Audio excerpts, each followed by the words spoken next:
Boa noite, terça-feira, 28 de setembro. Hoje o Unesp Notícias alerta para a síndrome alcoólica fetal. São problemas de saúde que atingem bebês, filhos de mães que bebem durante a gestação. Quem conversa com a gente é a psicóloga Liara de Oliveira.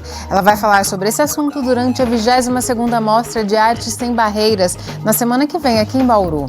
E você vai ver também. Movimento social de luta ocupa a Prefeitura de Bauru e município pede a reintegração de posse. Reforma do ensino médio. Alunos e professores rejeitam proposta do governo federal apresentada como medida provisória.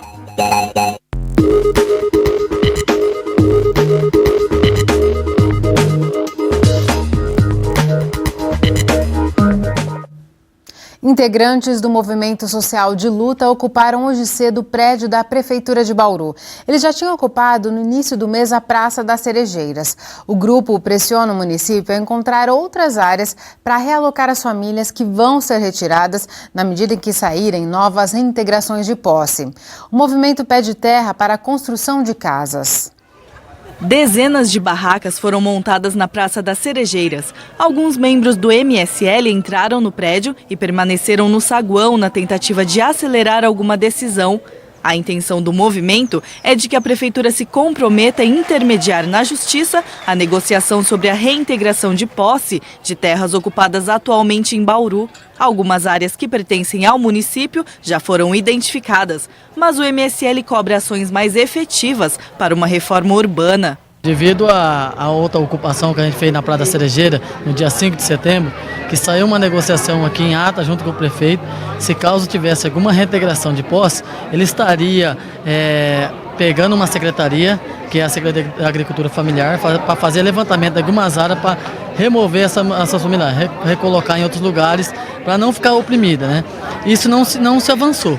Na tentativa de solucionar o problema de moradia, a Prefeitura solicitou ao INCRA, Instituto Nacional de Colonização e Reforma Agrária, um levantamento de áreas alternativas para atender às reivindicações.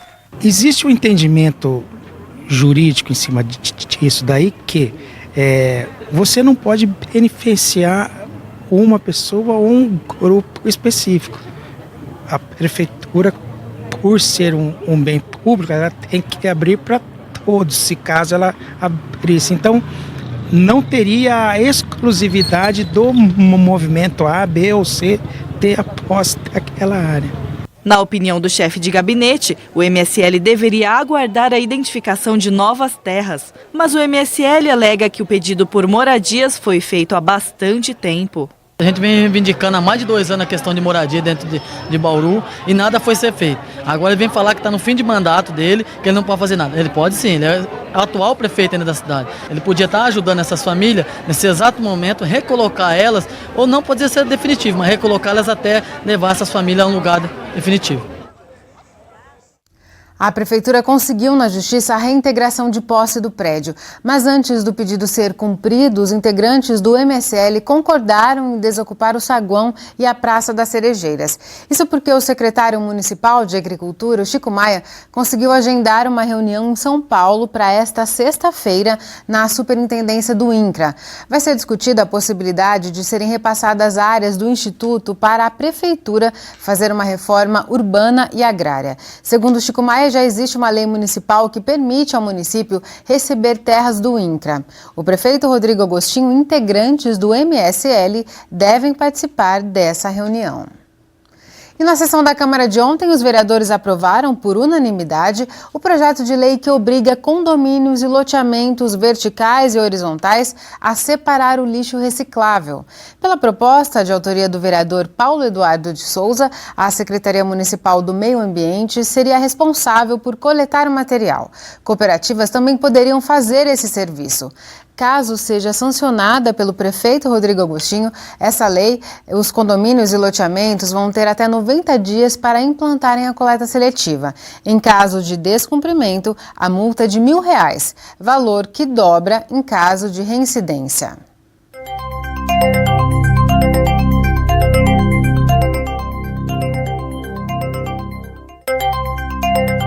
A A previsão é de tempo estável para todo o estado nesta quarta-feira.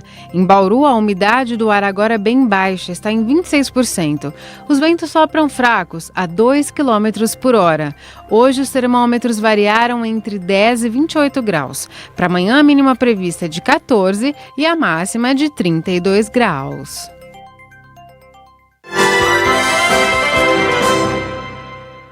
É importante lembrar também que as pessoas não podem deixar de votar ou de justificar. Não vai gerar nenhuma pena para ela de ter um título cancelado caso ela não vote nem justifique. Ela vai ficar com uma multa e vai ficar em aberto no seu cadastro essa pendência. E caso ela queira justificar, depois ela tem 30 dias para justificar após a eleição, ou se ela optar por fazer um pagamento de taxa, R$ 3,51 por turno que ela deixou de votar. Quem não votou no primeiro turno pode normalmente votar no segundo turno. Lembrando que não há nenhuma vinculação do primeiro com o segundo turno. A pessoa pode ir tranquilamente, se dirigir à sua sessão e votar normalmente. Depois do intervalo, a gente fala sobre a reforma do ensino médio elaborada pelo governo federal. Estudantes e professores de Bauru não concordam com a mudança proposta à base da canetada, sem dialogar com a sociedade. Daqui a pouco voltamos num instante só. O Ministério da Educação divulgou hoje a lista das cidades que vão receber cursos de medicina. Bauru foi confirmado e quem vai oferecer a graduação é a Universidade 9 de Julho, a Uninove. A previsão é de que o curso comece a funcionar até o primeiro semestre de 2018. A instituição tem até o dia 11 de outubro para confirmar o interesse na abertura das vagas. Aqui na região, Jaú também deve receber um curso de medicina oferecido pela associação que mantém a Universidade do Oeste Paulista UNOeste.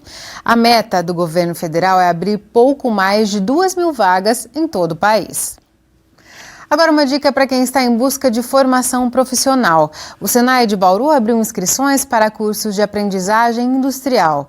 Mais informações com a repórter Marisa Sei.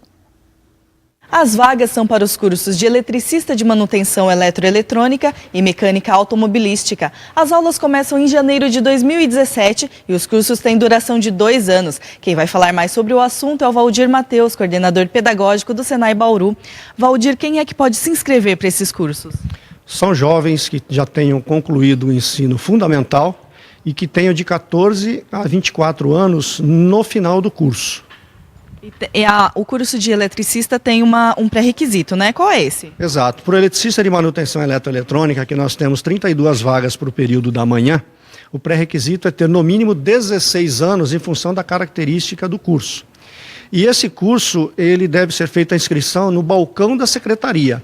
Além da inscrição, o candidato deve trazer uma carta de indicação da empresa se comprometendo a contratá-lo como aprendiz, caso ele seja aprovado no processo seletivo. Já o mecânico automobilístico, que são 32 vagas também no período da tarde, o candidato faz a inscrição pela internet e não há a necessidade dessa carta de indicação da empresa. Vai ter alguma prova de seleção? Exato, a prova de seleção é no dia 23 de outubro, um domingo, e geralmente são questões de língua portuguesa, matemática e ciências da natureza. São 60 questões de múltipla escolha em nível de conclusão do ensino fundamental. Muito obrigada pelas informações, Valdir. Os interessados, então, podem procurar o Senai Bauru, que fica aqui na rua Virgílio Malta, 1122. As inscrições vão até o dia 6 de outubro. Marisa Sei para o Nesp Notícias. Depois das críticas que o governo federal recebeu por ter apresentado uma reforma do ensino médio sem consultar a sociedade, o texto agora está submetido a uma consulta pública aberta pelo Senado. A medida provisória precisa ser votada pelos senadores em até 4 meses. Nós fomos ouvir alunos dessa faixa etária aqui em Bauru e um pesquisador da área, e eles discordam das mudanças. Entre outras mudanças, a medida provisória prevê tornar o currículo mais flexível. Atualmente, 13 disciplinas integram o ensino médio.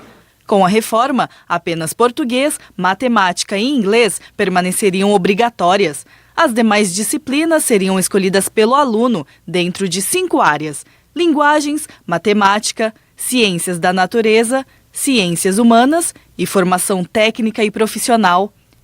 As disciplinas de artes e educação física passariam a ser obrigatórias apenas até o ensino fundamental. Além disso, a carga horária deve passar de 800 horas de aula por ano para 1.400 horas. A ideia do governo ao tornar o currículo flexível é possibilitar que o aluno escolha em qual área profissional pretende atuar e, assim, tentar diminuir a evasão escolar. Mas as mudanças não agradaram a todos. Eu pratico judô. Vamos supor que eu gosto de 3 golpes. Só que eu não posso ficar limitado apenas nesse 3 golpes. Eu tenho que expandir esses golpes. Para quê? Para a minha técnica ficar melhor, para me aperfeiçoar. Eu acho que isso é um exemplo, mas eu acho que isso também no estudo. Nós temos que ter todas as matérias para a gente se aperfeiçoar mais, saber mais. O conhecimento é ilimitado. A maior crítica entre professores e alunos foi a maneira como a reforma foi apresentada, sem um diálogo prévio com os profissionais da educação no país. Eles têm um contato com os alunos dia a dia, então, queira ou não, eles vivem isso. Eles sentem isso, eles sentem o que o aluno sente. Há anos, né, a gente vem trabalhando com formação de professores e sempre pregando, né, discutindo aqui a necessidade de uma educação dialógica com os nossos alunos. E, de repente, surge uma medida totalmente autoritária como essa, sem consultar alunos, professores, pesquisadores da questão da educação. Então, no meu entendimento, né, é algo que a princípio já começou errado e a tendência é que não traga bons resultados. Segundo dados do Ministério da Educação, apenas 38% dos estudantes concluem o ensino médio. Para o professor da Unesp, outros fatores além da falta de interesse contribuem para que o aluno deixe a escola antes do tempo, como a necessidade de trabalhar. O governo propõe um aumento da carga horária e a redução da grade curricular, né? Achando que o que vai manter o aluno na escola é justamente a possibilidade de escolha de um currículo, de uma carreira, o que, no meu entendimento, é um equívoco muito grande. Eu penso que o aluno de baixa renda, ele não terá muita escolha que não seja a formação técnica, da necessidade que ele tem de trabalhar para a ajuda do sustento familiar. Outro ponto que gerou discussão é a permissão de contratar professores de áreas diferentes da disciplina a ser dada em sala de aula. Assim, um professor de física poderia ensinar matemática, por exemplo.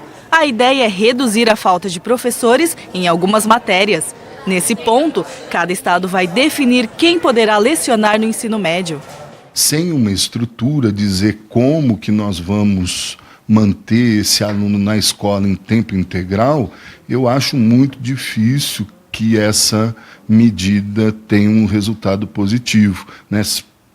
O governo diz que quer manter o aluno lá em período integral, mas ao mesmo tempo não diz se destinará recursos, né, bolsa, esse tipo de ajuda que é importantíssima nesse caso de análise. A consulta pública sobre a reforma do ensino médio fica aberta enquanto a medida provisória tramitar no Senado. É possível acessar o texto no site senado.leg.br. Depois é preciso clicar no link e-Cidadania e acessar o tópico Opine sobre projetos de lei. 48 mil pessoas participaram de uma enquete no site do Senado e 95% delas responderam que são contra a reforma. No próximo bloco, a gente fala sobre os riscos para o bebê que é exposto ao álcool durante a gestação. Vamos receber a psicóloga Liara de Oliveira, que vai dar uma palestra sobre a síndrome alcoólica fetal. É daqui a pouco, continue com a gente, que o intervalo é bem rápido. Estamos de volta e a gente fala agora sobre a síndrome alcoólica fetal. É uma série de problemas de saúde que atinge bebês que tiveram contato com o álcool ingerido pela mãe durante a gestação. Esse é o tema de uma palestra que vai ser oferecida a partir da semana que vem, durante a 22ª Mostra de Arte Sem Barreiras em Bauru. Vamos conversar então com a palestrante, a psicóloga Liara de Oliveira. Liara, muito obrigada por sua presença aqui no Nesp Notícias. Eu que agradeço a oportunidade de falar desse tema bem relevante. Com certeza, e não muito conhecido, né, das pessoas. Você já deu essa palestra em outros momentos e comentava comigo que a maioria das pessoas, ou praticamente todas, nunca tinha ouvido falar sobre essa síndrome.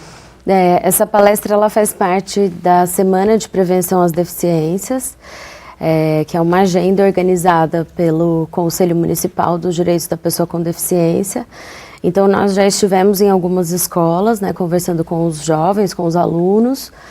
E para iniciar a palestra eu questiono sobre se eles têm na família, se eles têm alguém, né, se eles conhecem alguém que consome bebida alcoólica. E aí todos os jovens levantam as mãos, né, confirmando que conhecem alguém que consome bebida alcoólica. E aí, em seguida eu questiono se eles já ouviram falar na SAF, na Síndrome Alcoólica Fetal. E nenhum jovem tinha ouvido falar na Síndrome Alcoólica Fetal, né? Então vamos falar dessa síndrome. Quais são os principais prejuízos para um bebê quando a mãe ingere bebida alcoólica durante a gestação? O bebê ele pode ter prejuízos são 3 níveis, né, pensados, nível leve, moderado até severo, né, que é a síndrome completa, com todas as características. Então as características vão desde do aspecto comportamental, então dificuldade de socialização, de discernimento, né, prejuízos no comportamento de uma forma geral, né, de adaptação, prejuízos cognitivos, né, e aí isso afeta o desempenho escolar, a memória, a capacidade da leitura, da escrita, prejuízos fisiológicos também, né, algumas malformações, né, em alguns órgãos, malformação dos rins, por exemplo, problemas cardíacos e especialmente algumas características físicas também são marcantes, né? Assim como uma criança com síndrome de Down, quando nasce, uma pessoa que esteja capacitada, né, treinada, consegue identificar as características físicas, né?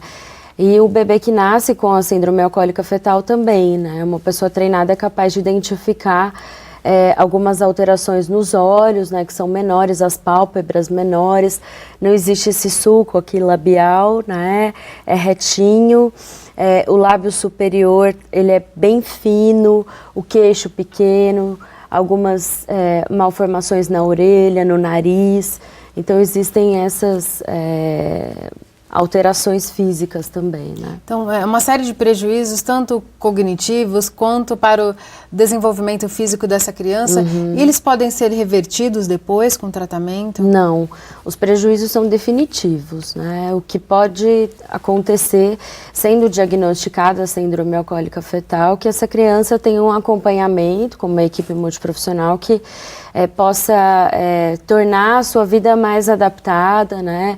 Proporcionando um desenvolvimento melhor para a criança, mas os prejuízos são definitivos, né? Então é importante um acompanhamento, né, com psicólogo, fono, terapeuta ocupacional, com médico, né, com toda uma equipe que esteja, né, habilitada a dirimir aí os efeitos. E a gestante, é uma dúvida comum, ela não pode tomar nadinha de álcool ou existe um limite seguro durante a gravidez? Esse é um mito até, inclusive, que pesquisas mais recentes têm debatido. A síndrome alcoólica fetal, a primeira descrição da síndrome data da década de 60, e aí desde então muitos estudos sendo feitos, no entanto, existe pouco conhecimento acerca dos prejuízos do álcool durante a gestação, né? Antigamente, então, acreditava-se que não teria, o consumo moderado não seria nocivo, né, depois de um determinado período da gestação, mas atualmente pesquisas defendem que não existe, né, especialistas defendem que não existe um consumo seguro, né, por parte da mãe, né? Qualquer dose pode ser nociva para o bebê em qualquer período da gestação, né? E esse álcool que a mulher bebe, que vai circular no sangue dela, ele circula também no organismo do bebê, dentro da barriga? Isso. O mesmo álcool que a mãe ingere é passado para o organismo do bebê, né? Ocorre que ele tem um efeito potencializado no organismo do bebê, porque ele ainda ainda não está preparado, né, os seus rins, enfim, para metabolizar essa bebida, né? O organismo do bebê não está maduro ainda o suficiente para metabolizar a bebida, então o efeito é potencializado. É como se ele ficasse com um reservatório de álcool, né, que ele acaba ingerindo, né, durante um período de tempo maior, né? É muito sério, né? E, inclusive, durante a amamentação, a mulher não pode beber também. Essa é uma dúvida também que foi bem trazida pelos jovens nas escolas, né? E depois que o bebê nasce, a mãe pode voltar a beber tranquilamente. Inclusive, tem até alguns mitos, assim, falando de que a cerveja preta, por exemplo, aumenta a produção de leite. Estimula a produção de leite, né? Ou deixa o bebê mais calmo, mas realmente são mitos, né? Também é nocivo porque ainda na vida, né, intrauterina, o bebê absorve através da placenta e depois, quando nasce, pelo leite, né, também é ingerido o álcool, né? 4% aí que fica ainda no organismo do bebê desse álcool. E a Liara vai dar uma palestra sobre esse tema, como já dissemos, vai ser na semana que vem, né, Liara? E as escolas podem participar, elas podem confirmar presença ainda? As escolas estão sendo convidadas, né, a participar do evento que vai acontecer semana que vem no teatro, da Mostra de Artes Sem Barreiras, e aí elas têm que confirmar a sua participação. Vai ser na terça-feira no teatro? Na terça-feira, essa palestra sobre síndrome alcoólica fetal na terça-feira. E assim, só reforçar a importância desse tema mesmo, né, por conta da prevalência do consumo de álcool no Brasil, né? O álcool é a terceira maior causa de morte no mundo. O Brasil está em quinto lugar, entre os países, né, que tem o álcool como a causa de morte, aí a maior causa de morte. Alguns dados ainda mais específicos sobre a SAF no Brasil, né? A cada 20 minutos nasce uma criança com síndrome alcoólica fetal no Brasil, né? Então, 3 a cada 1.000 nascidos no Brasil têm a síndrome alcoólica fetal. E aí, a importância dessa palestra, ela abarca, na verdade, várias questões, que é esse consumo abusivo do álcool, né? Que desencadeia uma série de problemas, como assim, entre eles a síndrome alcoólica fetal, mas a violência no trânsito, a violência doméstica, né, uma série de coisas que são fundamentais de serem abordadas considerando o alto consumo de álcool pelos jovens cada vez mais precoce, né? Tá certo, é um tema muito importante. E eu agradeço a sua participação aqui no Nesp Notícias. Nós é que agradecemos a oportunidade. E a gente fica por aqui, o Nesp Notícias volta amanhã às 7 da noite, ao vivo. Tchau!